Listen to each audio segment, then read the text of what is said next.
لاهور جەنگی و بافڵ تاڵەبانی دوایین جوڵەی دوو ئامۆزاکە چی دەگوزەرێت لە پشتی پەردە؟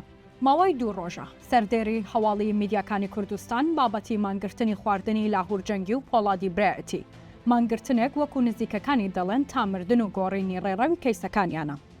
میدیا سێبەرەکانی یەکەتی دەڵێن بافڵ تاڵەبانی بە بیستنی هەواڵی مانگرتن لە خواردن لەلایەن لاهور جەنگیەوە زۆر تووڕە و نیگەران بۆ و گوتوێتی ئەمە گوشارە و قبوڵی ناکەم.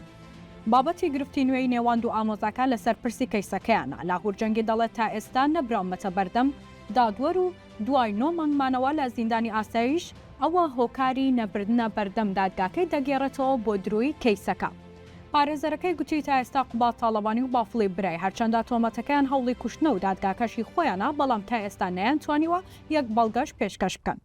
بافڵ تاڵەبانی لە کاتی هەڵکوتانە سەر لالەزار کەیسێکی دژی لاهور و پۆڵادی برای کردەوە گوتی هەوڵیان داوە تیرۆری بکەن. ئەو کات سیناریۆکە بە ڤیدیۆ بڵاوبەوە کە هەوڵی کوشتنی درراوە بەڵام بەهۆی خراپ تۆمارکردنەکە هەرز و کاردانەوەی توندی جەماوەری لێکەوتەوە و بە درۆیاندایە قەڵم. پێش 3 مانگ بەرپرسی بەشی یاسای لالەزار و پارێزەرەکانی کەیسەکەیان ڕەوانەی دادگای تەمیز کرد لە هەولێر و دوای تەنها 7 ڕۆژ دادگاکە داوای کەیسەکەی کرد لە دادگای ئاسایشی سلێمانی و بڕیار بوو دەست بەجێ کەیسەکە و زیندانیەکان بۆ لێکۆڵینەوە ڕەوانەی هەولێر بکرێن. بەڵام تا ئەم ساتە نەکەیسەکەونا لاهور و براکەی و فەرماندەکان ڕەوانە نەکراون. جوڵاندنی ئەمجاریان بابەتە پەیوەندی بەوەوە هەبوو کە بڕیار بوو بۆ 2 ڕۆژ بەر لە ئێستا دادگای ئاسایشی سلێمانی کۆتاوڵام بداتەوە و کەیسەکە ڕادەست بکەن. بەڵام بافڵ تاڵەبانی نەیهێشتووە گوتێتی نابێت.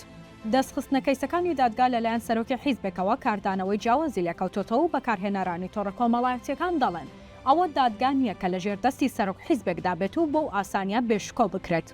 تەنانەت خودی هێرش و هەڵکوتانە سەر خودی لالەزاریش بە هەمان شێوەکارێکی نایاسایی و میلیشیایی بوو کاتێک لام نافەسەیەکی خێزانیدا سەرۆکی حیزبێک کە هیچ پلەیەکی سەربازی نیە تەواوی هێزەکانی بردە سەر ماڵی ئامۆزاکەی و ماوەی 8 کاتژمێر لە نێو ماڵی خەڵک و دانیشتواندا شەڕی کرد و زیانی بە تەواوی گەڕەکێک گەیاند. وەک چاودێرانی سیاسی دەڵێن دوجار کەیسی لاهور جەنگی و هێزەکانی و هاوڕەکانی بە کۆتا دێت و یەکەتی و بافڵ ناچار بە ڕادەستکردنی دەبن بەڵام ئەوەی دەمێنێتەوە شکاندنی شکۆی دەسەڵاتی دادوەریە لە سنوورەکە و شارەکەدا و بێنمۆکردنیەتی لە بەرچاوی خەڵکی و کۆمەلگای نێودەوڵەتی.